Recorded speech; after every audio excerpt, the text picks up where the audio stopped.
June 1944, Normandy, France. A German reconnaissance plane slices through the morning haze.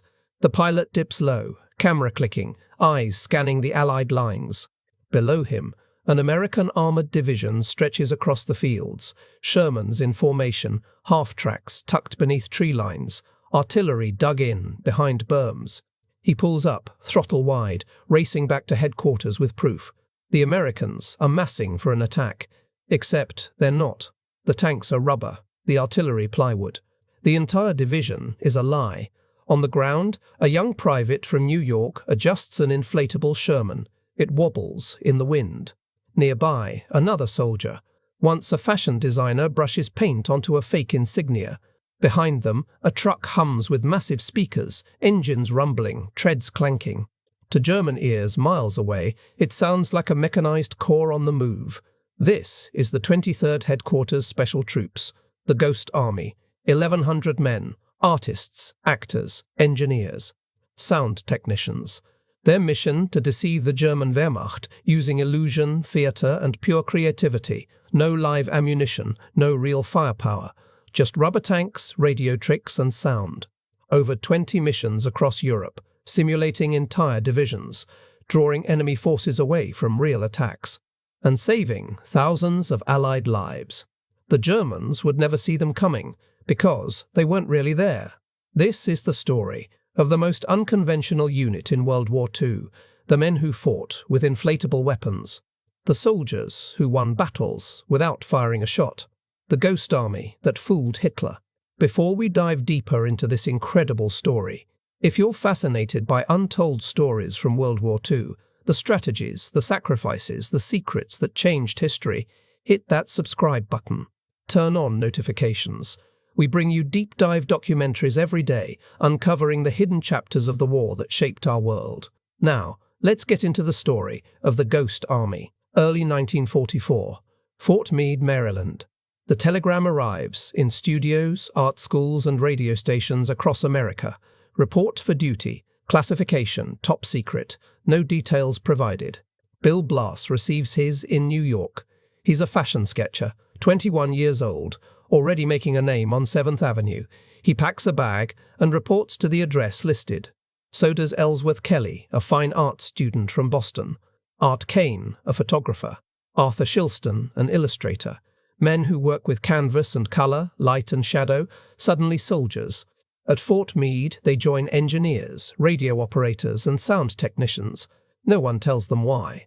Officers move through the assembled men with clipboards, asking strange questions. Can you paint quickly? Can you mimic voices? Do you understand perspective and scale? The briefing comes in a locked room. A colonel stands before a covered object. He pulls the top. Beneath it, a collapsed heap of rubberized canvas. He nods to two sergeants. They attach an air compressor. The canvas inflates, rising, expanding, taking shape. Within minutes, it becomes a 30-ton Sherman tank. Perfect dimensions, realistic details, weighing less than 100 pounds.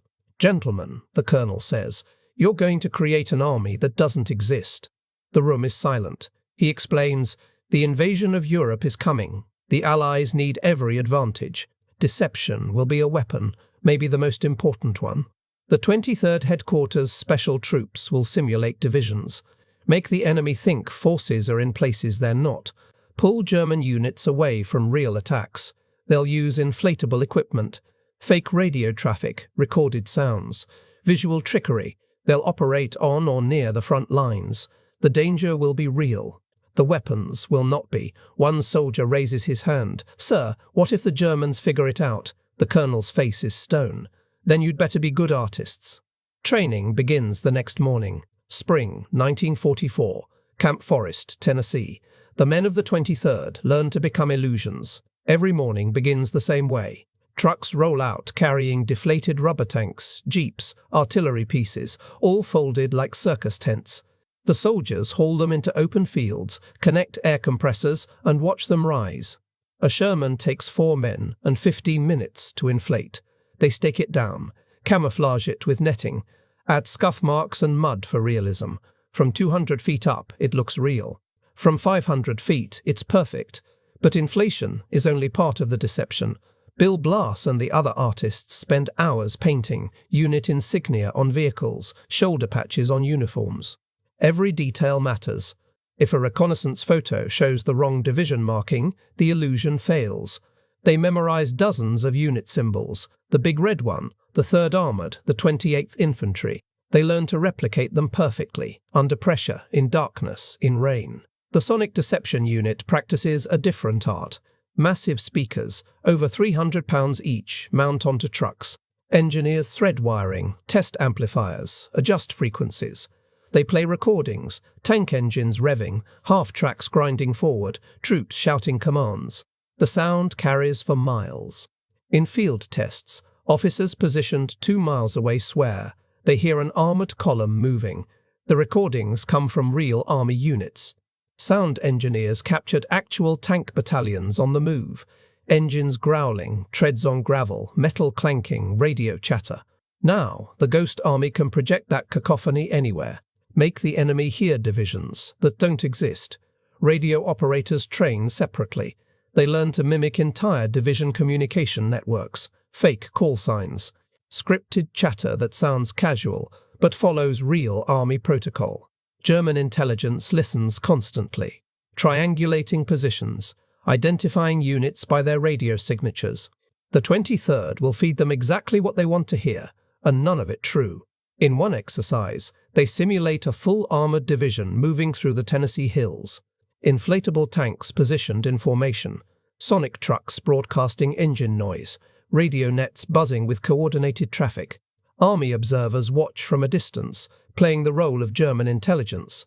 The report comes back, estimated 1 full armoured division, approximately 15,000 men, moving southeast. Actual strength, 120 men. 0 tanks, 0 combat power. The deception works. An officer addresses them at the end of training. You're heading to Europe. You'll operate close to enemy lines.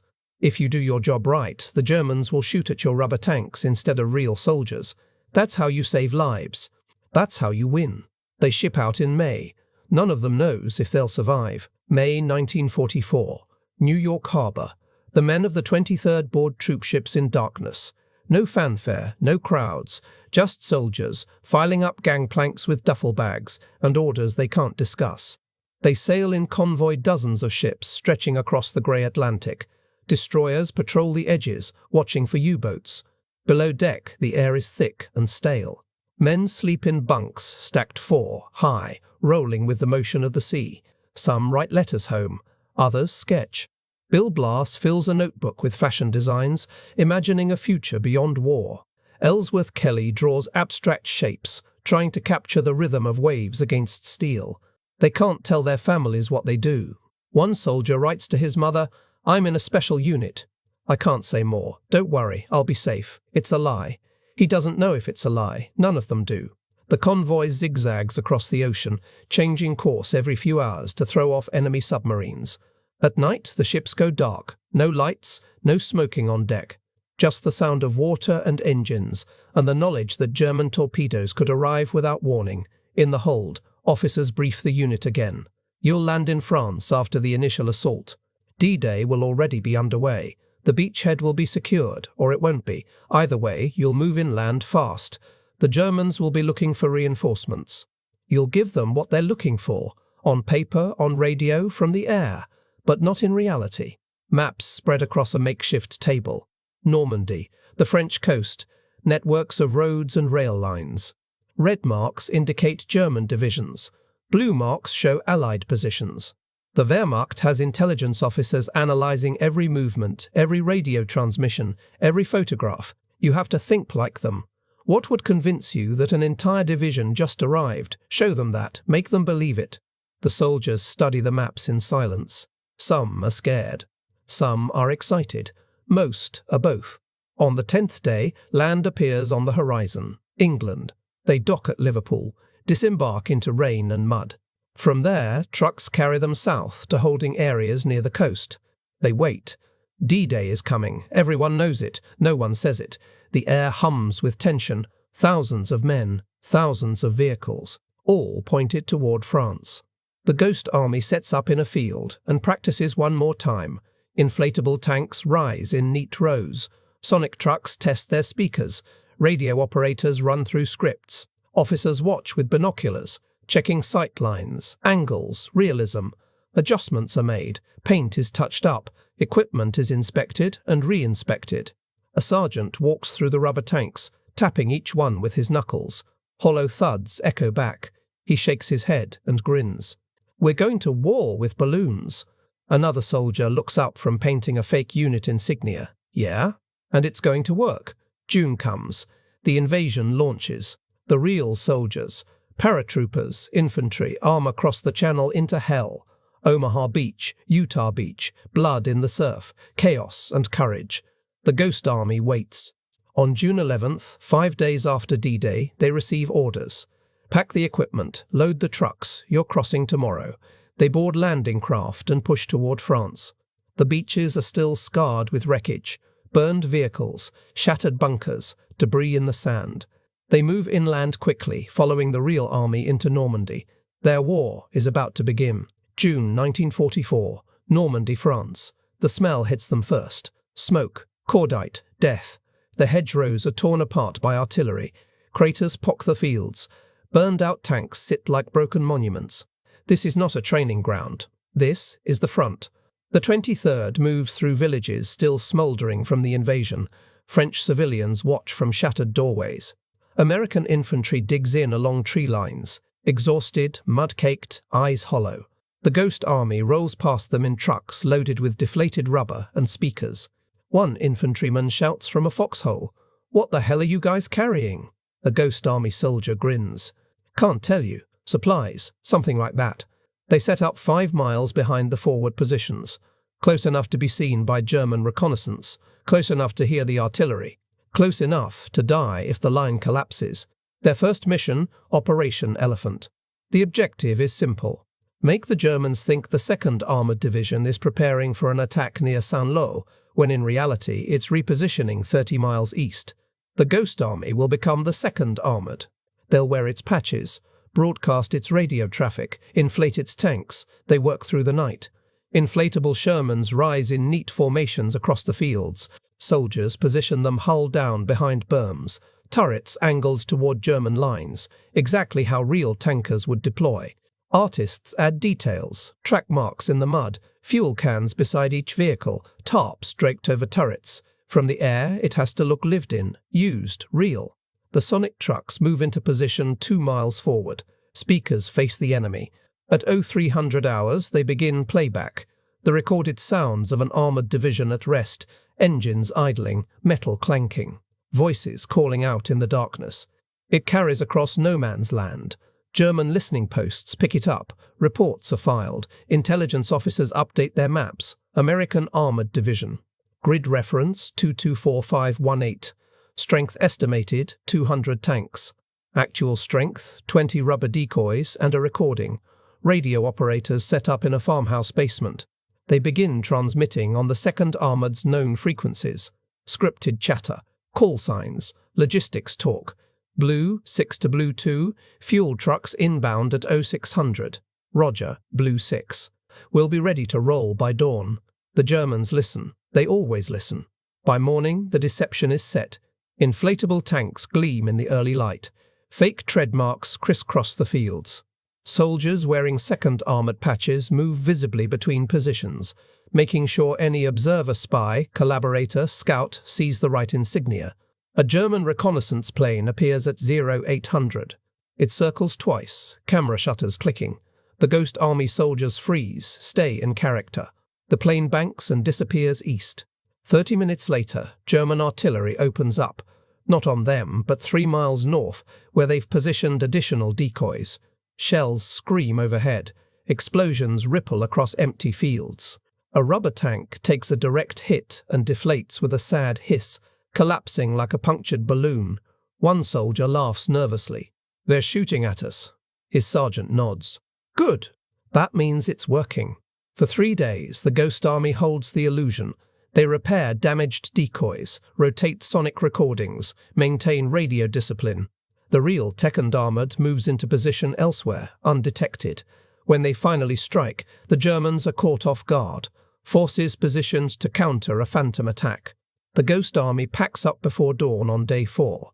Deflate the tanks, load the trucks, move out before the Germans realise they've been fooled. They leave nothing behind but tread marks and confusion.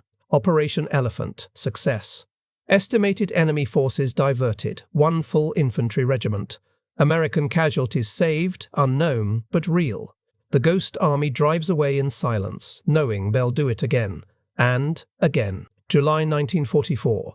Fields outside Carentan, France. The work is meticulous, exhausting, dangerous. A 4-man team hauls a deflated Sherman from the truck bed. It weighs 90 pounds, light enough to carry, heavy enough to make them sweat. They spread it across the ground like a canvas tarp. One soldier connects the air compressor hose. Another checks for tears in the rubberized fabric. A third positions camouflage netting nearby. The compressor roars to life. Air rushes into the tank. Slowly, the fabric rises. The hull takes shape, first flat panels, becoming curves, contours, the distinctive profile of an M4 Sherman. The turret inflates, next gun barrel extending outward, commander's hatch forming at the top. 15 minutes later, it stands complete, 30 tons in appearance, 100 pounds in reality. But it's not finished. Artists move in immediately. They add details that aerial reconnaissance will catch. Scuff marks along the hull-painted shadows that suggest wear and combat damage. Mud splattered on the treads. Oil stains beneath the engine housing. Small imperfections that make it real. A soldier named Arthur Shilston, an illustrator from Connecticut, crouches beside the turret with a paintbrush. He adds a white star, the Allied identification mark, perfectly sized, perfectly placed. Then unit numbers. Then a nickname stenciled on the barrel, Big Sally. He invents these details on the spot. Reconnaissance analysts look for personality, signs of use. He gives it to them. The sonic deception operates differently, but with equal precision. Trucks carry speakers called heaters, massive horn arrays capable of projecting sound 15 miles. The recordings inside are real.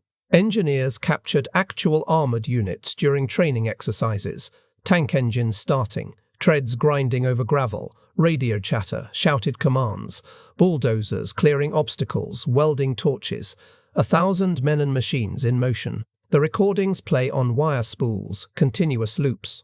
A sonic operator can simulate an entire division moving through the night. Convoy sounds, column formations, even the specific acoustics of different terrain. But the enemy listens carefully. If the same recording repeats too often, they'll notice. If the timing is wrong, tanks moving too fast, too slow, they'll suspect. Operators adjust, constantly layering sounds, varying speed, adding pauses. Improvisation built on technical knowledge, theatre mixed with engineering. Radio deception is the third pillar. The Ghost Army's signal company can mimic any division's communication network.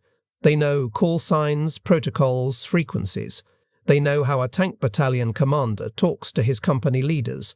They know the rhythm of logistics, chatter fuel requests, ammunition reports, maintenance schedules. And they know the Germans are listening.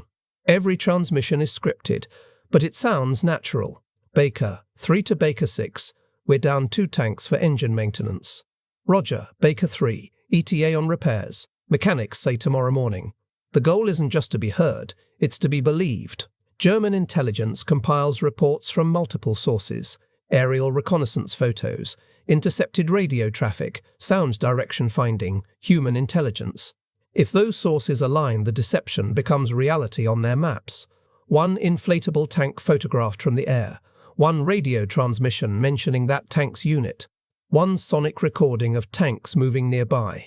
Suddenly, a full armoured battalion appears. The Ghost Army understands this. Every element has to support the others. A single mistake, wrong insignia, mismatched radio call sign, sound in the wrong location, unravels everything. So they check, and recheck, and check again. A young private straightens a camouflage net over an inflatable artillery piece. He steps back, squints, adjusts it slightly. His sergeant watches. "Good enough?" the private asks. The sergeant shakes his head. "From the ground, sure. But we're not fooling guys on the ground. We're fooling a pilot at 3,000 feet with a camera. Make it perfect." The private adjusts the netting again. By nightfall, the field holds 2 full battalions of equipment, all fake, all flawless. German shells begin falling at midnight. August 1944. Outside Brest, France. The Sonic trucks move into position under cover of darkness. 3 vehicles, each carrying a heater speaker system weighing 350 pounds. They park facing enemy lines, 2 miles from German positions. Close enough to be heard, far enough to avoid direct fire. Thick cables snake from the trucks to concealed positions in the trees. Operators crouch beside playback equipment, wearing headphones, monitoring levels. They carry wire spools, 20-pound reels of recorded sound. Each reel contains a specific scenario.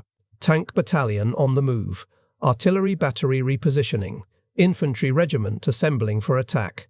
Tonight's mission: make the Germans believe an entire armoured division is massing for an assault on Brest. The operator slides a reel onto the spindle. He checks the connections. Adjusts the volume controls. At 0200 hours he gets the signal. He throws the switch. The speakers hum then roar to life. The sound rolls across the dark countryside, deep, mechanical, unmistakable. Tank engines, dozens of them. The low rumble of diesel motors idling, then revving. The clank and squeal of treads on metal. The grinding friction of heavy machinery in motion. It sounds like power. It sounds like an army. The recording is layered, multiple tracks blended together. Background noise, men shouting orders, tools clanging, radios crackling. Foreground, the tanks themselves, engines staggered so they don't blend into one continuous drone. The sound engineers who made these recordings understood acoustics, understood how distance and terrain shape what the ear perceives. From 2 miles away, German listening posts hear it clearly. Reports go up the chain. American armour, large concentration, possibly 2 battalions. Location, grid 445-231. Activity, staging for attack. The operator lets the recording play for 40 minutes. Then he stops. Silence. 15 minutes pass. Then he starts a different reel convoy sounds. Vehicles moving west. The illusion is precise. Tanks arrived. Now they're repositioning. This is psychological warfare through audio. The human brain recognizes patterns. It expects certain sounds in certain contexts. The Ghost Army exploits that. They know what a tank battalion sounds like, not from 10 feet away, but from miles. They know how sound carries over open fields versus through forests. They know that at night, audio deception is more effective, because vision is limited, and they know the Germans will react. By dawn, German artillery opens up on the area where the Sonic trucks were positioned. Shells scream in, explosions walk across the fields. But the trucks moved hours ago. The Ghost Army is already gone, leaving nothing but craters and confusion. The sonic deception doesn't work alone. While the speakers play, radio operators broadcast coordinated traffic. Tank company commanders requesting fuel. Battalion headquarters coordinating movement schedules. Maintenance units reporting readiness status. The radio chatter matches the sounds. It creates a complete picture. And on the ground, inflatable tanks sit in formation 3 miles south, visible to aerial reconnaissance. Matching the location suggested by radio traffic and sonic playback. 3 deceptions. 1 story. The Germans believe it. Inside their command posts, Wehrmacht officers update maps. They move pins representing American units. They calculate threat levels, allocate reserves, position anti-tank guns. Their intelligence is good. Their analysis is thorough. Their conclusion is wrong. The real American armoured division is 20 miles north, preparing to cut the peninsula and isolate Brest from reinforcements. The Ghost Army has drawn German attention south, pulled forces away from the actual attack. One soldier from the Sonic unit writes in his diary, "We play recordings of war while real war happens somewhere else. It feels like a magic trick. Except when it works, people live. The trucks pack up before first light, cables coiled, speakers secured, reels stored carefully, they'll be used again. As they drive away, the sound of actual artillery rumbles in the distance. Real tanks, real soldiers, moving into positions the Germans didn't expect. The ghosts have done their job." September 1944. Near Luxembourg, the radio operator sits in the back of a truck, headphones pressed against his ears, Morse key under his fingers.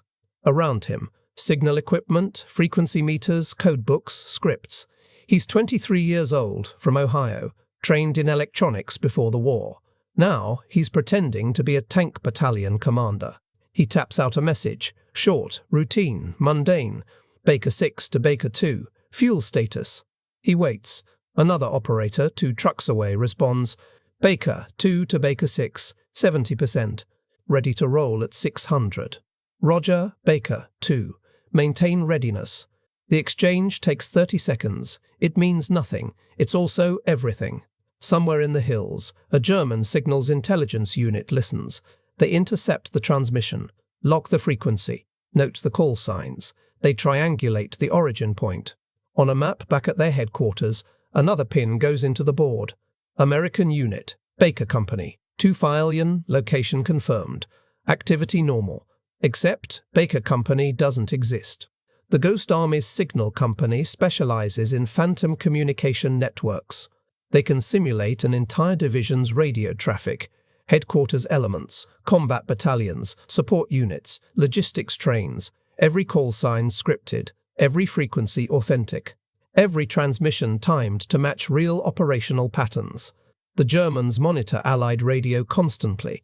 They have skilled intercept operators, cryptographers, analysts. They map unit movements based purely on electronic signatures. A tank battalion has a rhythm, certain frequencies, certain intervals, certain chatter. The Ghost Army replicates all of it. The scripts are detailed. Operators follow them like actors following stage directions. But they also improvise, adding small details, natural hesitations, occasional errors that make the transmissions feel human. Baker 6, say again you're broken and unreadable. Baker 2, I say again, fuel at 70%. Roger, copy 70. It's boring, tedious, exactly like real army radio traffic. But beneath the mundane surface, the deception is sophisticated. The Ghost Army doesn't just mimic one unit, they create entire networks. A division has dozens of subordinate units, all communicating, all coordinating. Headquarters talks to battalions. Battalions talk to companies. Support units request supplies. Medical units report casualties. Engineers coordinate bridge construction. The signal company orchestrates all of it. One network represents an armored division. Another simulates an infantry regiment. A third creates the illusion of artillery battalions. Sometimes they run multiple deceptions at once, making the Germans think forces are spread wide when the real units are concentrated. The key is consistency. If a unit appears on the radio net, it has to keep appearing. If it goes silent without explanation, the Germans will notice. So, the Ghost Army maintains their phantom units for days, sometimes weeks. They create fictional commanders, fictional supply problems, fictional maintenance schedules. A signals officer briefs the radio teams before each operation. You're the 5th Armored Division. You've been in combat for 2 weeks. You're tired, low on fuel, waiting for replacements. Your commander is cautious. Your S3 is aggressive. They argue on the command net, keep it subtle, but let the tension show. Make them sound real. The operators nod. They'll become those characters. One radio man, a former theatre student from Chicago, excels at this. He adds vocal quirks to his Morse transmissions, slight rhythmic variations, personal patterns. Intelligence analysts on both sides recognize individual operators by their fist, the unique way they tap the key. He creates fictional fists for fictional soldiers. The Germans catalogue them, track them, build profiles, and believe them. But the deception carries risk. If the Ghost Army transmits from the wrong location, if their timing is off, if a real unit accidentally uses the same call sign, the illusion collapses. Worse, the Germans might realize they've been deceived, and then every subsequent operation becomes suspect. So the signal company stays disciplined. They monitor real Allied traffic, coordinate with actual units, ensure their phantom networks don't conflict with reality. They're ghosts, but they have to haunt the right places. One night, a German radio intercept team transmits in the clear, a rare mistake, probably fatigue. The Ghost Army operators hear it. German voices discussing American positions, mentioning unit designations the Ghost Army invented. The operators grin. The enemy believes. By morning, the radio nets go silent. The Phantom Division moves out. Radio silence, just like real armored units before an attack. The Germans note the silence. They mark it as significant. They prepare for an attack. The attack comes 30 miles away, where they didn't expect it. The radio operator closes his logbook, packs his equipment. Another mission complete, another ghost conjured, believed, and vanished. He lights a cigarette, stares east toward the enemy lines. They're listening, he says quietly. They just don't know what they're hearing. October 1944, near Metz, France. Bill Blass kneels in the mud paintbrush in hand, replicating the insignia of the 90th Infantry Division on the side of a truck. Rain drips from his helmet. His fingers are numb. The paint is cold harder to work with, but the details have to be perfect. A white square, blue border, block letters TO. Tough ombres, the 90th's nickname. He finishes, steps back, checks the proportions. It matches exactly. Before the war, he sketched evening gowns in Manhattan studios. Now he paints lies on canvas and steel, making the enemy see what isn't there. Across the field, Ellsworth Kelly works on a different problem. He's positioning inflatable vehicles to create realistic shadows. The sun is low late afternoon light. He knows how shadows fall, how perspective shifts from altitude. He arranges the decoys so that when a reconnaissance plane photographs them tomorrow morning, the angles will look natural. The spacing between vehicles, the direction they face, the way they cluster near tree lines, all calculated. After the war, he'll become one of America's most celebrated abstract artists. But here, in the mud of France, he's engineering deception through spatial relationships. Arthur Shilston crouches beside an inflatable howitzer, adding weathering effects. He dabs brown paint along the barrel, simulating rust and wear. He splatters mud on the wheels, paints scuff marks where soldiers would lean. These tiny imperfections sell the illusion. A brand new, pristine weapon looks fake. A dirty, battered one looks real. They work fast. They always work fast. The Ghost Army never stays in one place long. Set up, deceive, pack up, move. Sometimes 3 days, sometimes 12 hours. Speed matters. Precision matters more. The artists of the 23rd come from everywhere. Fashion designers, illustrators, painters, set designers, architects. Before conscription, they worked in galleries, advertising agencies, theatre companies, design studios. Now they apply those skills to war. They don't just paint, they solve visual problems. How do you make rubber look like steel? Shadows, highlights, dirt. How do you simulate tank tracks in soft ground? Drag a weighted sled with the right tread pattern. How do you make a 2-week-old encampment appear lived in? Scatter equipment, dig latrines, leave trash in realistic patterns. They think like film set designers, creating a convincing facade that works from specific angles. Aerial reconnaissance shoots from predictable altitudes, predictable angles. The Ghost Army optimizes for that viewpoint.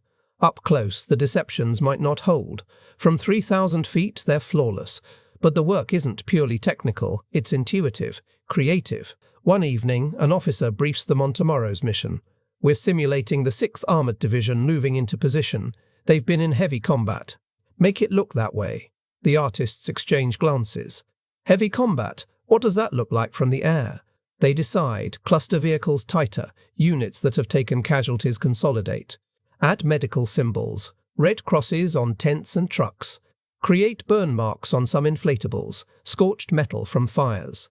Position broken equipment, half-inflated decoys placed deliberately, suggesting damaged vehicles awaiting repair. It's storytelling through visual composition. Art Kane, a photographer, scouts locations before each setup. He climbs hills, studies sight lines, considers what German observers might see. He imagines himself as the enemy analyst examining photos. What would convince him? What would raise suspicion? He reports back. We need to spread out more on the western edge. Too tight. It'll look staged. Move those half-tracks closer to the road. Units don't park that far from supply routes. They adjust. The Ghost Army artists also create shoulder patches, bumper markings, signage. Every US Army unit has specific insignia. The 4th Infantry, 4 green ivy leaves. The 2nd Armoured, a triangle with a tank track and cannon. The 101st Airborne, a screaming eagle. The artists memorize dozens of these. They sew patches onto uniforms, paint them on vehicles, stencil them on crates. When the Ghost Army impersonates a division, every visual identifier has to match. One soldier wears a 5th Infantry Division patch on his shoulder while walking through a French village. A local collaborator sees it. Reports to the Germans, American 5th Infantry, moving through Sector 7. The intelligence flows up the chain. Another piece of the puzzle, another ghost made real.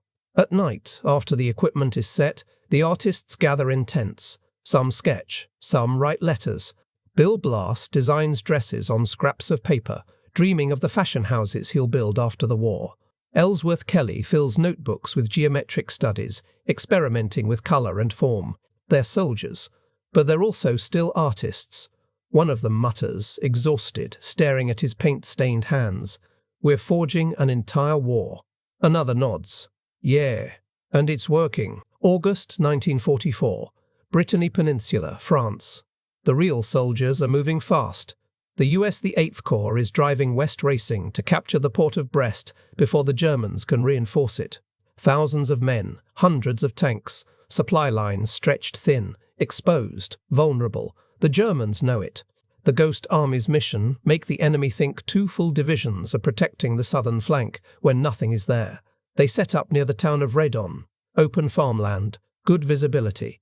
Close enough to German-held territory that reconnaissance will spot them. Within 12 hours, empty fields transform into a staging area for 15,000 phantom soldiers. Inflatable Shermans in neat rows. Rubber artillery pieces dug into firing positions. Half-tracks and supply trucks scattered in realistic clusters. The visual footprint of a mechanized corps preparing for action. The sonic trucks position themselves along the tree lines. At dusk, they begin broadcasting, the sounds of an army at rest. Generators humming, mess equipment clanking, voices calling across distances. Soldiers laugh, shout, curse, all recorded, all fake, all convincing. Radio nets activate. The signal company mimics the communication patterns of the 2nd Cavalry Group and elements of the 6th Armoured Division. Call signs, status reports, routine chatter. Charlie 4 to Charlie 1, supply convoy inbound, ETA 30 minutes. Roger, Charlie 4, we'll have the area marked. On the ground, soldiers in the right patches move visibly. They drive real jeeps through nearby villages, flash the right insignia, stop at cafes, talk to locals. Word spreads. Americans are here, big units, armoured, ready to fight. A French civilian, sympathetic to Vichy, reports it to German contacts. American forces. Southern sector. 2 divisions minimum. By nightfall, the intelligence reaches Wehrmacht headquarters. German commanders respond. They're already stretched. The Allies are breaking out across Normandy. Threats multiply. Now this, another front, another menace they can't ignore. They divert forces, South Infantry battalions, anti-tank guns, artillery batteries. Troops desperately needed elsewhere get pulled to counter the phantom menace near Redon. The Ghost Army maintains the illusion for 6 days. Every morning they inspect the decoys, repair wind damage, repaint worn sections, adjust positioning. From the air, it must look active vehicles in slightly different spots, suggesting constant movement. They rotate real trucks through the area, kicking up dust, leaving fresh tire tracks. The sonic deceptions continue each night. Different recordings, different scenarios. One night, tanks moving out on patrol. Another night, engineers constructing defensive positions. The sounds change, but the message stays constant.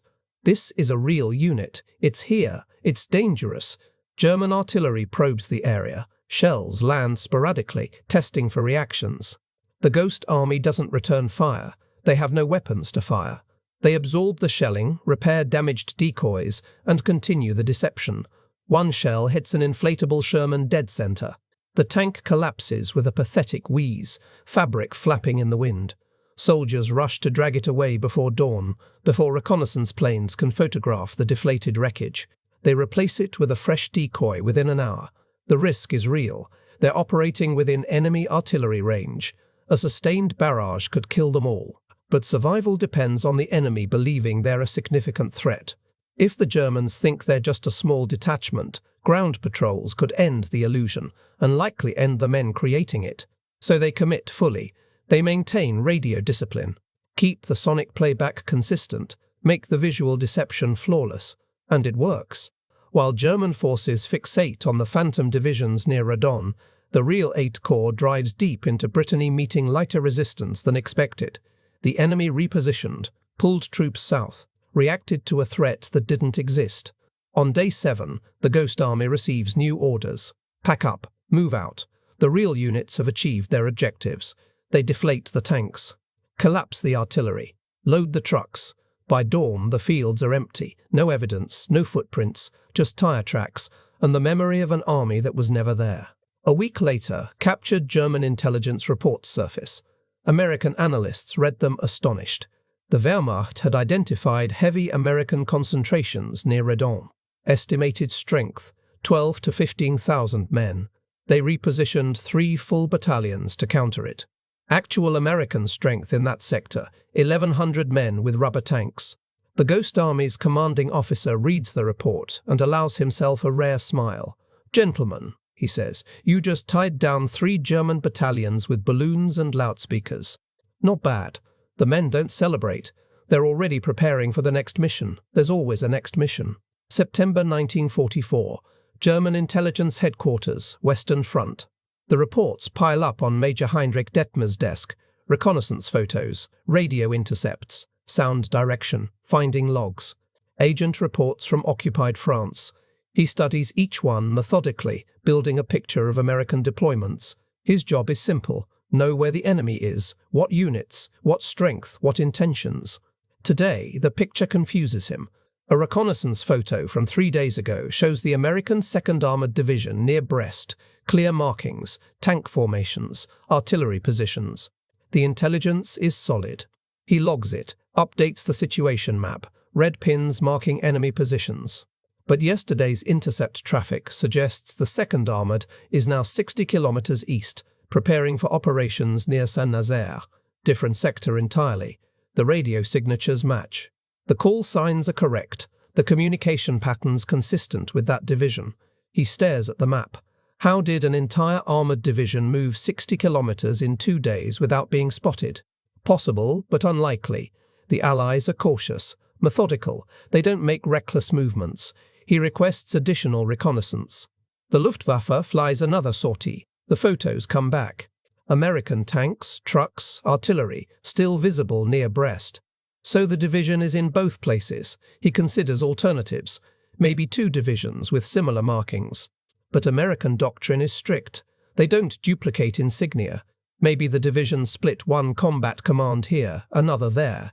Tactically unusual, but not impossible. He makes a note. Requires further observation. Ought. This happens again. And again. American units appearing in unexpected locations. Radio traffic suggesting movement that aerial reconnaissance doesn't confirm. Sound reports indicating concentrations that don't match visual intelligence. Other analysts are confused too. "The Americans seem to have more divisions than we thought," a captain says during a briefing. Either that, or they're moving faster than should be possible. Detmer considers a third option, one he doesn't voice. Maybe we're being deceived. A call. But how? Photos don't lie. Radio intercepts are reliable. Sound direction finding is precise. When multiple intelligence sources confirm a unit's presence, the unit is present. That's how intelligence works. Except when it doesn't. The problem is resources. German reconnaissance flights are limited. Fuel is scarce. Planes are needed everywhere. So they fly targeted missions, photographing specific sectors based on priorities. If they photograph a location and see American tanks, they log it and move on. They don't return the next day to check if those tanks are still there. The Ghost Army exploits that gap. They set up, get photographed, then disappear before the next flight. The photo shows a division. The next mission targets somewhere else. To German intelligence, it looks like the division never moved. Radio intercepts compound the confusion. The Wehrmacht monitors Allied frequencies constantly. They've broken codes, identified unit signatures, mapped communication networks. When the Ghost Army broadcasts on a division's known frequency, using correct call signs and protocols, the Germans log it as confirmation. They cross-reference. Aerial photo shows 6th Armoured Division. Radio intercept confirms 6th Armoured Division. Conclusion: 6th Armoured Division present. The deception becomes reality. Some officers grow suspicious. Field commanders notice discrepancies. A unit that should be combat effective seems hesitant, doesn't engage. A concentration that should pose a major threat just sits there. But headquarters sees only data, and the data says the units are real. One Panzer Division commander writes, "We repositioned to counter American armor reported in Sector 4. After 3 days, no contact. Either their intelligence is superb or ours is flawed." His superior replies, "Our intelligence is sound. The Americans repositioned. Maintain vigilance. The truth never surfaces." Captured after the war, Major Detmer reviews his reports. He sees the Ghost Army's operations laid out clearly, the patterns, the deceptions, the phantom divisions he tracked and feared. He shakes his head slowly.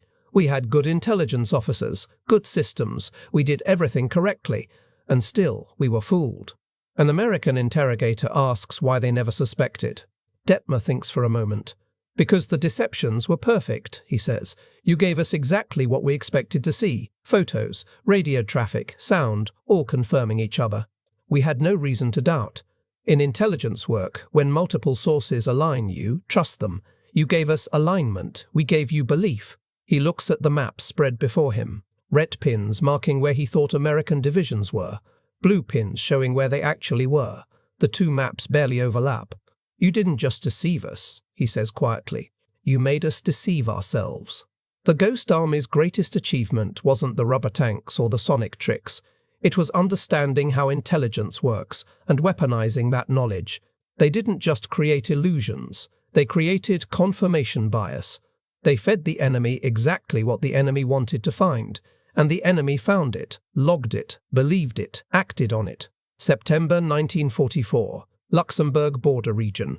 The real war is moving fast. Too fast. Allied armies race across France, outrunning their supply lines, pushing toward Germany itself. But the advance creates gaps, exposed flanks, vulnerable sectors where German counterattacks could cut through. One such gap opens near Luxembourg, the US. Third Army drives northeast, Patton's tanks slicing toward the German frontier. But their southern flank is dangerously thin. Intelligence reports warn of German armoured units regrouping, possibly preparing a strike into the exposed corridor. The Ghost Army gets the call, protect the flank. Make the Germans believe 2 full divisions are dug in defensively, when the actual coverage is a single undermanned regiment. They arrive at night, trucks rolling through Luxembourg's hilly countryside. The locals wave tired, hopeful, grateful. The American flags mean liberation. The soldiers wave back, knowing they're bringing shadows, not salvation. They set up in the Moselle Valley. Good terrain for defense, perfect terrain for deception. Inflatable tanks position along ridgelines where German observers would expect to see armor. Artillery pieces, rubber, hollow, deploy behind hills, barrels angled toward enemy territory. This mission is larger than anything before. They're simulating the 4th Armored Division and elements of the 83rd Infantry Division. 2 distinct units, different insignia, different radio signatures, different operational styles. The artists work overtime, painting bumper codes, stenciling unit marks, creating the visual fingerprint of 2 separate commands. Bill Blass sketches the 4th Armoured's triangle insignia dozens of times, on trucks, on tents, on crates, every detail matched to official army specifications. Ellsworth Kelly positions the decoys with mathematical precision. He calculates sight lines from German observation posts, making sure that from those specific angles the deployment looks textbook. Proper spacing, proper formations, proper tactical sense. The sonic deception is more complex too. 2 separate audio tracks from different locations, one simulating armoured vehicles, the other simulating infantry concentrations. The sounds overlap, creating the acoustic signature of a combined arms defence. Radio operators manage dual networks. One broadcasts as the 4th Armoured Tank Commanders coordinating patrols, maintenance, fuel. The other transmits as the 83rd Infantry Company commanders reporting defensive positions, requesting barbed wire, sandbags, artillery support. 2 networks, 2 personalities, like staging 2 plays simultaneously.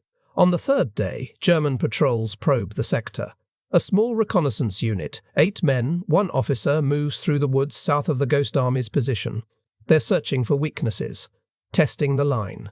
The Ghost Army spots them first, but they have no infantry to engage, no heavy weapons. If the Germans get close enough to see the inflatable decoys, everything collapses. A sergeant makes a decision. He orders their few real trucks to move along the road behind the ridgeline, just visible to the patrol. Dust kicks up, engines roar. The trucks loop around, repeating the route. An illusion of constant movement. Simultaneously, the sonic operators crank the volume. Tank engines, radio chatter, shouted commands. The German officer watches through binoculars. He sees movement. Hears engines. Spots tank silhouettes on the ridges. His assessment, American armor dug in. Strength battalion level at least, too strong for a patrol. He withdraws. The Ghost Army doesn't know if he truly believed them. They wait, tense, expecting artillery, or a larger probe. Hours pass. Nothing. By evening, intercepted German radio traffic confirms it. Enemy reconnaissance reports strong American defenses. Southern sector Luxembourg. Estimated strength, 2 divisions. Attack not recommended. The deception holds. For 10 days they maintain the illusion. Rotate decoys to mimic repositioning. Broadcast constant radio traffic. Run sonic deception at unpredictable intervals, day and night. German forces in the area stay cautious. No flanking attack, no breakthrough. They dig in, they wait. Meanwhile, the real Third Army continues its advance, flank secured by phantoms. One afternoon, a chaplain visits the Ghost Army's position. He's attached to a real combat unit nearby. He sees the inflatable tanks up close for the first time. He stares, confused. What are these? A Ghost Army soldier shrugs. Can't tell you, Father. Are they real? Real enough to keep you alive? The chaplain walks away, shaking his head. Blessing men who fight with balloons. On day 11, real reinforcements arrive. The Ghost Army packs up, deflate, load, disappear. By dawn, the fields are empty. A week later, intercepted German intelligence summaries mention heavy American armoured presence near Luxembourg, successfully deterring enemy manoeuvres. Successfully deterring. With rubber and radio waves. One Ghost Army officer writes in his after-action report, "The enemy's caution is our greatest weapon. They fear what they think we have more than what we actually have." That's the essence of the Ghost Army's war. Not firepower, fear, not strength, the illusion of strength. And in war, illusion can be just as deadly as steel. October 1944, near the German border. The artillery shell screams overhead, a sound like tearing metal, rising in pitch, then falling. The Ghost Army soldiers dive into foxholes. The explosion hits 200 yards away, dirt and shrapnel fountaining into the sky. Another shell follows, then another. They're being shelled. With fake tanks. A private named Eddie Palumbo presses himself against the cold earth, hands over his helmet. He's from Brooklyn, worked as a window dresser before the war. Now he's crouched in a foxhole while high explosives fall around rubber decoys. The barrage lasts 12 minutes. When it stops, they crawl out, mud-covered, wide-eyed. 3 inflatable Shermans are shredded, deflated fabric flapping in the wind. One sonic truck is peppered with shrapnel holes. No casualties, this time. But the danger is constant and real. The Ghost Army operates close to enemy lines. Sometimes within artillery range, sometimes within sight of German positions. They have to be close. Too far back and the illusion fails. Reconnaissance would expose them as rear echelon, so they set up where real combat units would. And they share the same risks. German artillery, air attacks, patrols, snipers. They carry rifles and sidearms, but they're not infantry. They're not trained for sustained combat. If the Germans attack in force, they can't hold. They can only run. The officers know this. Every mission is a calculation. How close can we get without inviting disaster? How long can we stay before we're compromised? Sometimes the calculations are wrong. Early October, near Thionville, a Ghost Army detachment sets up simulating a tank battalion. Inflatable Shermans along a ridgeline. Sonic trucks humming. Radio nets active. German forward observers spot them. Artillery coordinates are called in. The barrage is heavy, concentrated, sustained, accurate. Shells walk across the position. Explosions tear through the decoys. Men scramble for cover. Harold Dahl, a painter from Chicago, takes shrapnel in the leg. Jack Maisie is knocked unconscious by the concussion of a near miss. Medics drag them out as shells keep falling. The Sonic trucks try to move, but the roads are targeted. They're pinned. A sergeant makes the call. Abort, get out now. They abandon what they can't move. Deflated tanks, damaged trucks. Speakers too heavy to haul under fire. They evacuate the wounded first, pull back under smoke. The mission fails. The deception collapses. But everyone survives. They learn from every close call. Better camouflage, wider dispersal, so one barrage can't destroy everything. Deeper foxholes. Escape routes pre-planned. But the risk never goes away.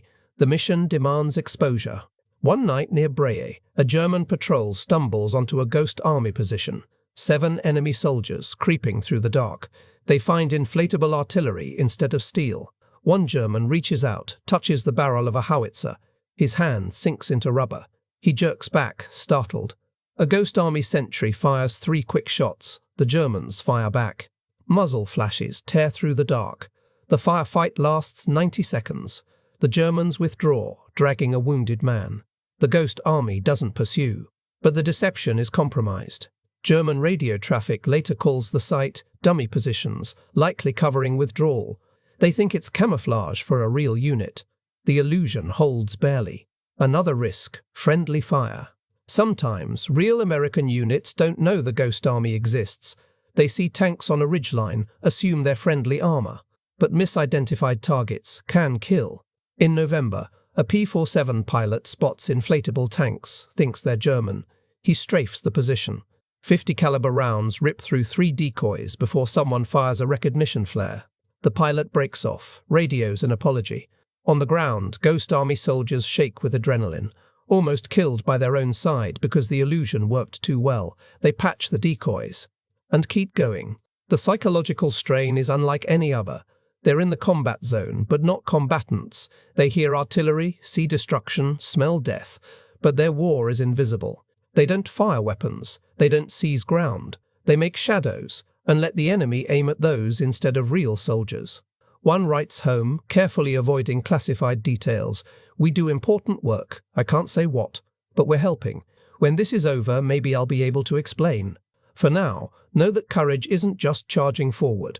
Sometimes it's standing still in the wrong place, making the enemy look at you instead of somewhere else. He seals the letter.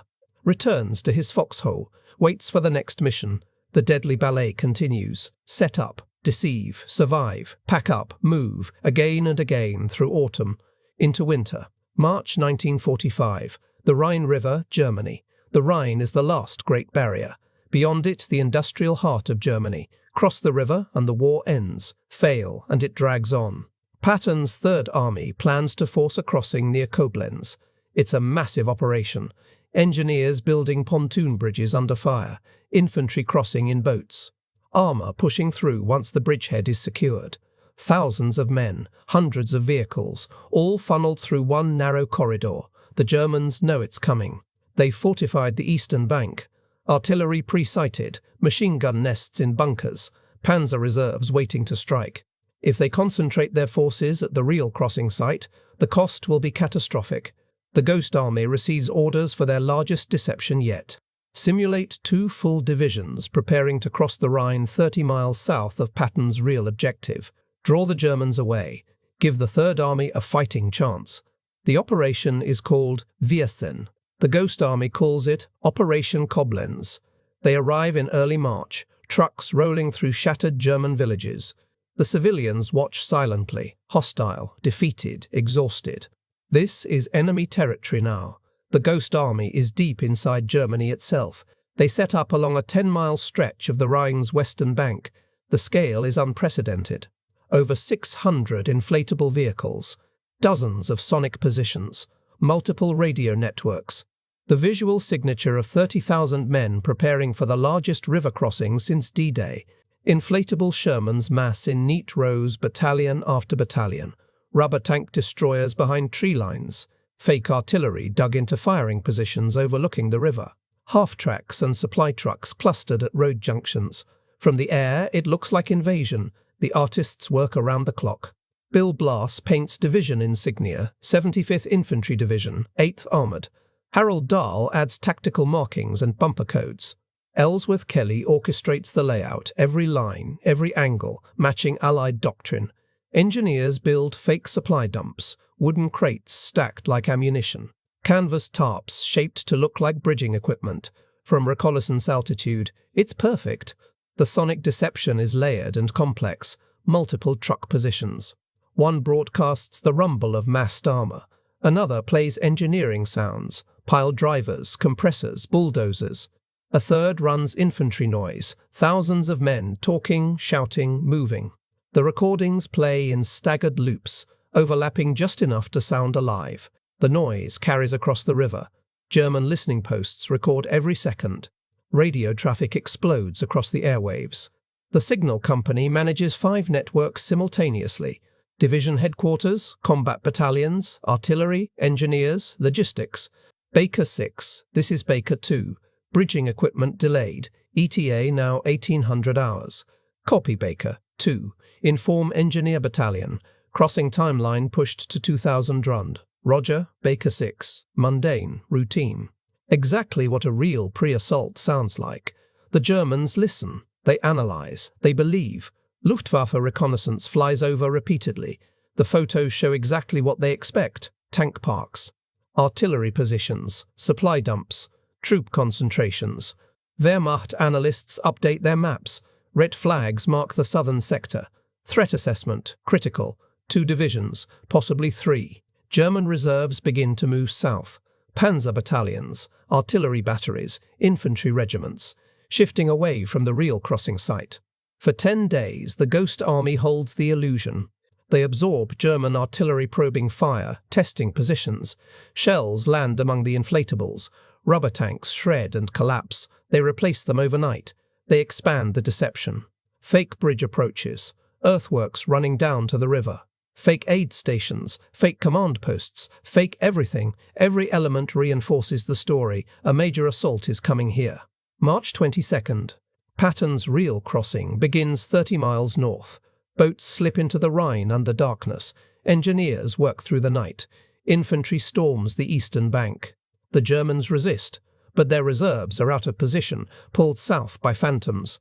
The crossing succeeds. Casualties are lighter than feared. By dawn, American armor is rolling into Germany's heartland. The Ghost Army keeps the illusion alive for 2 more days, holding German forces in place. Then, they vanish, deflate, load, drive north. 12 hours later, the Phantom Army is gone. Luftwaffe reconnaissance flies over. The fields are empty. German analysts scramble. 2 divisions, gone without a trace. Where did they move? How? They never find the answer, because there wasn't one. Operation Koblenz is the Ghost Army's masterpiece, the largest, longest, most complex deception of the war, and it works flawlessly.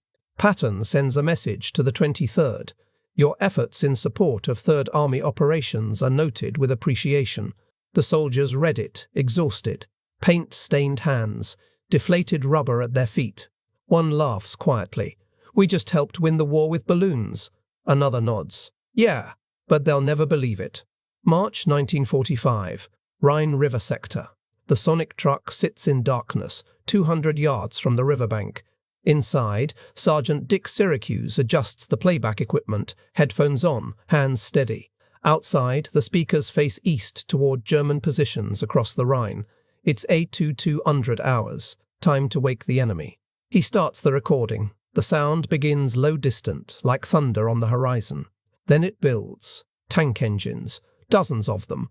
The deep diesel rumble of Shermans idling, revving, preparing to move. The metallic screech of treads engaging. The hydraulic whine of turrets turning. The volume rises slowly. Natural, believable, an armoured battalion coming to life. Syracuse monitors the levels carefully. Too loud, and it sounds fake. Too quiet, and the Germans won't hear it. He knows the sweet spot, the exact volume that carries across the river into enemy ears. The recording runs 15 minutes. It loops seamlessly, no obvious repetition. For 40 minutes, the tanks growl through the night. Then Syracuse switches tracks. This one, construction sounds. Pile drivers hammering, bulldozers pushing earth, welding torches crackling. Men shouting over the noise, bridge building. Across the river, German soldiers hear it, they report it. Officers forward the reports. American activity, heavy, sounds like bridging operations. The intelligence flows upward. Another data point. Another proof. The sonic deception is science and art combined. The Ghost Army's sound engineers spent months recording real operations. They captured how sound travels over terrain, how temperature and wind shape perception. They recorded from 50 yards, 200, half a mile. They separated foreground from background, layered them together. A tank battalion isn't just engines, it's radios crackling, men shouting, treads grinding on gravel, mud, asphalt. All of it blended into a recognizable acoustic signature. The sonic operators replicate that signature perfectly, but playback is never passive, it's performance. Tonight, the wind shifts west. The sound starts drifting the wrong way. Syracuse compensates, tweaks the angle, raises the volume, listens through his headphones, imagines what the Germans hear. Artillery booms nearby. Real guns, real war. The explosions drown out the illusion. Syracuse waits for the gaps. Times his playback around the barrages. Phantom tanks fill the silence. He's not just running a tape, he's conducting an orchestra, and the audience is the enemy. Up and down the line, other sonic trucks play different tracks. One simulates armor, another infantry, another supply convoys. Together they paint an acoustic picture of a massive force. The Germans have sound-ranging equipment, microphones to triangulate artillery. The Ghost Army knows this. They place speakers carefully, angles and distances calculated to create believable sources. Sometimes they move the trucks between broadcasts, shifting the tanks without moving a single real vehicle. The effect is powerful. German soldiers across the river don't sleep.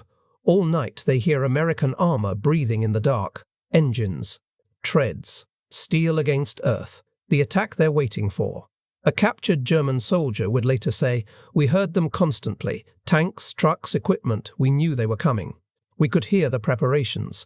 It was worse than combat, waiting, listening, knowing the attack would arrive soon. But it never came. Not there. The tanks were recordings. The real attack was 30 miles away. Sonic deception isn't flawless. It works best at night, at distance, where imagination fills the gaps. Up close the illusion dies, so they keep their distance. They guard the trucks. They control who comes near. And they synchronize everything. When radio traffic says a tank battalion moved, the sonic trucks play engine sounds an hour later. When inflatables appear in reconnaissance photos, the sounds explain how they arrived. Everything aligns, everything confirms. The enemy hears what they expect to hear. AFU 30 hours. Dawn creeping in. Syracuse shuts it down. Playback stops. The speakers go silent. Only the wind, distant artillery, and the river remain. He lights a cigarette, exhales slowly. Another shift complete. Another phantom army whispered into enemy lines. Across the Rhine, German officers update their reports. American activity continues. Assault imminent. They're right.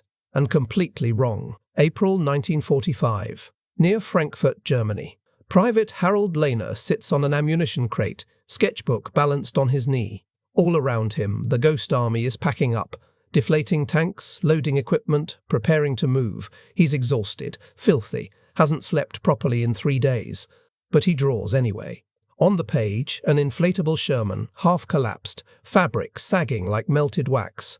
Beside it, a soldier with a paintbrush. In the distance, smoke rises from real combat miles away. It's surreal, haunting, honest. Before the war, Lehner illustrated children's books in Philadelphia.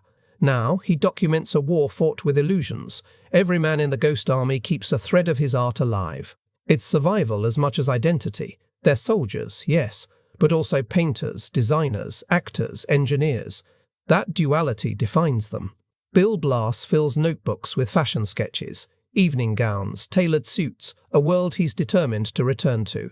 In bombed-out buildings, he draws elegance surrounded by ruin.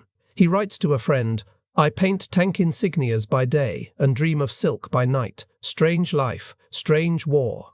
Ellsworth Kelly experiments with abstraction. He studies the geometry of camouflage netting, the patterns of light through canvas, the relationship between shape and space. He's creating a language of form, a language that will make him famous decades later. But for now, it's how he survives. One evening, he arranges broken equipment in a field, twisted metal, shredded rubber, splintered wood. then photographs it, deliberate, composed, destruction turned into art. Arthur Shilston keeps a diary, not of tactics, that's classified, but of moments. March 18th. Painted a rubber howitzer today. Made it look weathered, battle-worn. Added rust, mud, scuff marks. Made it real. Then watched it deflate in the wind like a dying animal. Real enough to fool cameras, not real enough to survive a breeze. March 22nd. German artillery targeted our position. 3 men in a foxhole huddled together while shells landed 50 yards away. We were protecting rubber tanks, risking our lives for balloons. And somehow it matters. The Ghost Army understands irony better than most. They paint lies that save lives. They perform theatre where the audience is the enemy and the stakes are survival. But the work leaves scars. They live in a strange in-between. They see real war bodies, destruction, refugees. Then create fake war. Inflating tanks, painting insignias, broadcasting recorded sounds. The line between real and unreal blurs. Jack Maisie, a set designer from Chicago, writes home, "I can't explain what we do, but I can say that nothing feels solid anymore. Everything seems like a stage set. Even the real things look fake. Even the fake things feel real. Some cope with dark humour. My tank deflated. Guess I should have checked the tyre pressure. German artillery hit my position. Good thing I was commanding a balloon. The laughter is bitter, but necessary. Others document. Art, Kane photographs everything. Inflatable tanks, sonic trucks, soldiers at work. The photos are striking, beautiful. Men creating illusions in muddy fields. Rubber tanks casting shadows in golden light. The army tries to forbid photography. Too classified. But Kane insists, if we don't document this, no one will believe it happened. Eventually, they relent. Limited photography allowed. Some images won't be declassified for 40 years. The artists see war differently. They notice patterns, colours, symmetries. Destroyed buildings framing empty sky. Smoke against sunset. Mud, metal, fabric textures burned into memory. Bill Blass later says, "We were trained to see, really see. That didn't stop because we were in combat. I saw the war differently, not just the horror, but the composition, the light, the forms. They also bond differently. Artists recognize each other, share a language beyond rank and regulation. Between missions, they talk about art movements, gallery shows, techniques they'll explore after the war, if there is an after. One night in a farmhouse basement, they talk dreams. Blass wants to launch a fashion line. Kelly wants Paris. Shilston will go back to illustration. A sergeant listens, smiles sadly. You guys are going to be famous someday, and no one will know what you did here. He's right. For decades, they can't talk about it. The Ghost Army stays classified until 1996. Bill Blass becomes a fashion icon. Ellsworth Kelly, a celebrated painter. Art Kane photographs legends. But the rubber tanks, the sonic tricks, the lies that saved lives, those remain hidden, until old age lets them finally tell the truth. Laynor closes his sketchbook. Another page filled, another moment captured. Tomorrow, another mission, another deception. Another performance where the audience shoots back. He shoulders his pack and marches with the others, artists walking back into war. April 1945. Inside Germany. The landscape is apocalyptic. Cities reduced to rubble. Factories collapsed into twisted skeletons. Bridges gone, roads cratered, forests shredded by artillery. The Ghost Army moves through a country dying in pieces. They follow the real armies deeper into Germany. Patton's Third Army, Hodges' First Army. The Allied advance is relentless now. Multiple spearheads driving toward Berlin. Resistance stiff in some places, collapsing in others. But the Ghost Army's mission isn't over. Even now, even this late, deception still matters.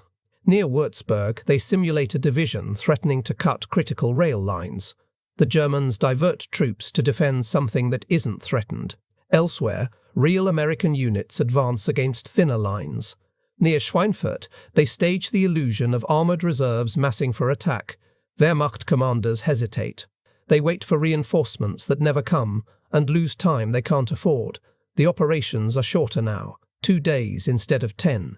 The war is moving faster. The Germans are retreating, disorganized, but still dangerous. Outside Nuremberg, the Ghost Army sets up again. The city where Hitler once staged his grand rallies is now just a battlefield. Inflatable tanks ring the outskirts. Sonic trucks broadcast the sounds of mechanized build-up. Radio operators fill the air with chatter about urban combat. German forces reinforce the city, pulling units away from other fronts. When the real attack comes, it strikes from an unexpected direction. Nuremberg falls. The Ghost Army moves on. Then they pass through a place that stops them cold. Liberated concentration camps, skeletal prisoners, mass graves, a silence heavier than artillery. Harold Laynor stops drawing for 3 days. Ellsworth Kelly stares at blank pages, unable to create. Bill Blass writes one sentence in his diary. Some things shouldn't exist. But they did. They're not combat troops. But they see combat's aftermath everywhere. Refugees choking the roads. Ruined towns, bodies, soldiers, civilians, animals. The scale of devastation is beyond comprehension. Yet their work continues. Inflating rubber, broadcasting sounds, pretending to be divisions that don't exist. A young soldier asks his sergeant, tired, hollow-eyed, "Does this even matter anymore? The war's nearly over." The sergeant answers quietly, "If we save one life today, it matters. One life, that's enough." Outside Magdeburg, they create the illusion of a major river crossing. The Germans rush artillery and reserves to that sector. The real crossing happens 12 miles south. It works. Again. By late April, their missions feel surreal. The German army is fracturing. Some units surrender en masse. Others fight to the last. The front is chaos. They set up near Leipzig, near Dresden. In towns they can't pronounce, always chasing the advance, always building ghosts. One afternoon, they see a column of civilians moving west, families fleeing the Soviets. An old woman stops by the roadside, staring at an inflatable tank. She reaches out, touches the rubber skin. The young private, who speaks a little German, tries to explain, "It's fake, it's not real." She nods slowly, not understanding, not caring, and walks on. A refugee, passing real terror and fake weapons. As April ends, the orders become scattered. Go here. No, go there. Set up for deception. Cancel. Move out. The war is unraveling. The machine is collapsing, but not yet finished. One final mission. Late April. Location still classified. A few inflatable tanks. A few recordings. A few men running on fumes. And the deception works. One last time. German troops reposition to counter the phantom threat. Real soldiers advance somewhere else. More lives saved by balloons and loudspeakers. May 2nd. Stand down orders. Operations suspended. The war is ending. They deflate the equipment for the last time, load the trucks, sit in silence. Someone asks, "How many missions did we run?" An officer checks his log. 22 operations. France, Luxembourg, Belgium, Germany. Simulated over 40 divisions. Diverted thousands of enemy troops. Another asks, "How many lives did we save?" No one answers. No one can. But the number isn't 0. Arthur Shilston looks down at his paint-stained hands. "We fought a whole war with art supplies." Another soldier nods. "Yeah, and we won." May 1945, Germany. The telegram arrives on May 7th. Germany has surrendered. Unconditional. Total. The war in Europe is over. The Ghost Army receives the news in a small German town. Its name will fade from memory. They're billeted in abandoned Wehrmacht barracks.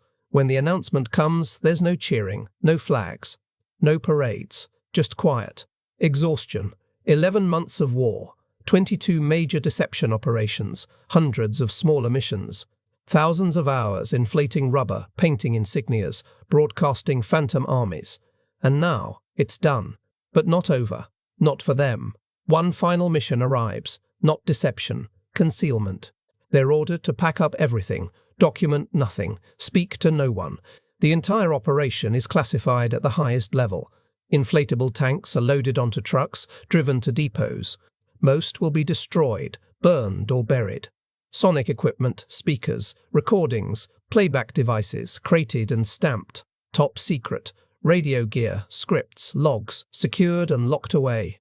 The photographs taken by Art Kane, confiscated, filed in archives. Hidden for 50 years.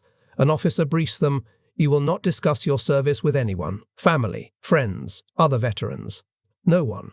What you did here is classified. Your agreements remain in effect indefinitely. They understand, but it stings. They fought, they risked their lives, they helped win a war. And they can't tell a soul.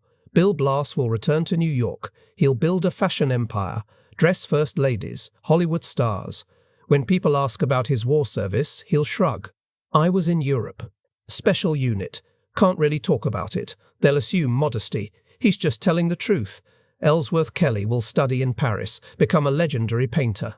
When asked about his influences, he'll speak vaguely about camouflage, light, form, never rubber tanks. Arthur Shilston will teach art and work for major publications. When students ask about his military service, he'll simply say, I did my part. The men of the Ghost Army go home carrying secrets.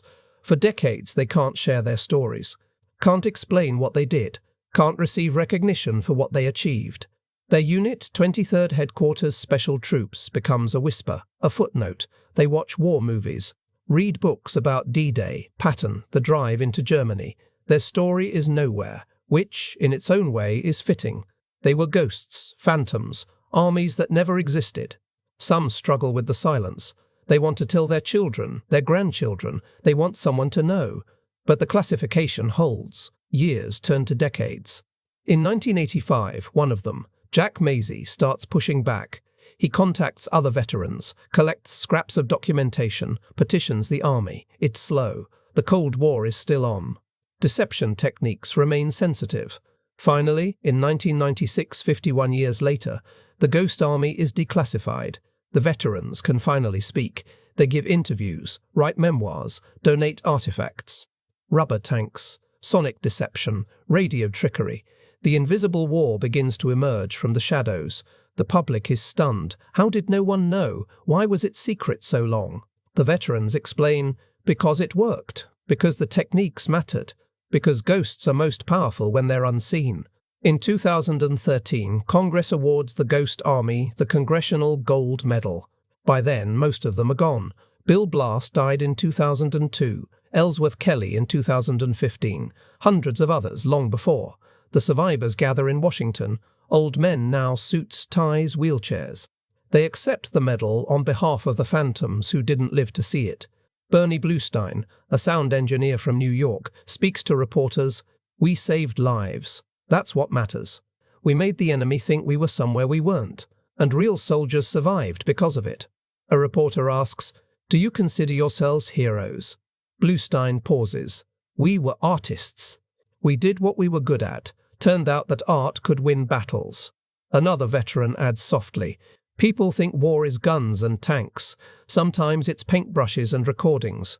Sometimes the best weapon is imagination." The Ghost Army's final illusion was their own invisibility. They disappeared after the war, not because they were forgotten, but because they were classified. Now, at last, their story is told. Museums create exhibits. Documentaries are filmed. Books are written. A few inflatable tanks are preserved behind glass.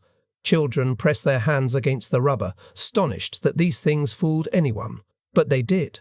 For 11 months in 1944 and 1945, the Ghost Army deceived one of the most sophisticated militaries in the world. Their legacy isn't just what they built, it's what they proved. That creativity is a weapon, that illusion can save lives, that sometimes the most powerful soldiers are the ones who make the enemy fight shadows. At the ceremony, an old veteran holds the medal in his hands and whispers, "We were real, we were always real, even when they pretended not to be. The war was won with steel and blood, but also with rubber and sound." The Ghost Army saved lives by risking their own. They stood on the front lines with fake weapons, drew enemy fire toward inflatable targets, and made the Wehrmacht believe in armies that never existed. 1,100 men, 40 divisions in the enemy's eyes. Their contribution is impossible to measure. How many soldiers survived because German artillery struck rubber instead of flesh? How many offensives succeeded because enemy reserves were tied up fighting ghosts? The numbers are unknowable, but they are real. What makes the Ghost Army extraordinary isn't just their technology, though their sonic deceptions, radio trickery and visual artistry were remarkably advanced. It's that they weaponized creativity itself. They understood something fundamental about war. Perception can be as powerful as firepower. An enemy who believes in 2 divisions will act accordingly, even if all you have is loudspeakers and balloons. They proved that imagination, when applied with precision, can be as lethal as artillery. The irony is sharp. Artists, people trained to reveal truth, became masters of deception. Fashion designers painted fake insignias. Painters created false armies. Sound engineers broadcast phantom battalions. They didn't reveal reality, they constructed elaborate lies. And those lies saved lives. There's something deeply human in that paradox. War demands killing, but the Ghost Army fought without firing a shot. They won by making the Germans afraid of things that didn't exist. It's also a story of restraint. America in 1944 had overwhelming industrial might, real tanks, real artillery, endless supplies. But sometimes, making the enemy believe you had more was just as effective as having it, and far less costly in lives. Their mission balanced on the edge of absurdity. Rubber tanks, recorded sounds, radio chatter. It sounds ridiculous until you understand it worked. Until you realize Wehrmacht commanders moved divisions based on intelligence the Ghost Army created. Until you see German troops fighting phantoms while real offensives struck somewhere else. Then came the silence. They went home and said nothing. For 50 years their story remained buried under classification. Heroes who couldn't tell their own story. Recognition came late, too late for many. But it came. Their legacy lived on quietly all along. Their deception tactics influenced Cold War operations. Their visual techniques shaped modern camouflage. Their sonic tricks evolved into psychological warfare. The rubber tanks are gone. The principle remains. The lesson they left is simple and powerful. Winning isn't always about overwhelming force. Sometimes it's about outthinking your enemy, about making them see what isn't there. 1,100 men, 22 operations, countless lives saved. They were real soldiers who fought with fake armies, the ghosts who made Hitler's forces chase shadows, artists who painted a masterpiece not of beauty but of survival. The Ghost Army proved that deception, creativity, and courage can become a weapon more powerful than steel.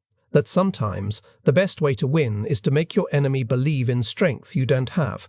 They fooled Hitler, they saved lives, and for 50 years they remained silent. Now their story is finally told.